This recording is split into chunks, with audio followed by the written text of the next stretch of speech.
Hello guys, আমি আয়শা নওরোজ। জানেন আজকে একটা খুশির খবর ঘটে গিয়েছে। আজকে আমরা নিচে রামেন আনতে গিয়েছিলাম।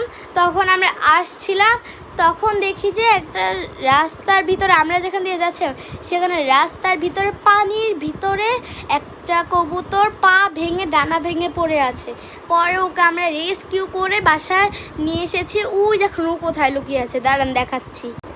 ওই দেখেন গাইস, ওই চিপাতে বসে আছে। ওই যে ওই দেখেন ওখানে বসে আছে, আমাদের লাগেজের চিপায় বসে আছে। ওই যে একটা ছোট্ট আছে না, ঠোঁটওয়ালা, ওটা বসে আছে। ও একটা কবুতর, ওর নাম আমরা মিল্লি রেখে দিয়েছি। আর যেন শর্ট দেখি,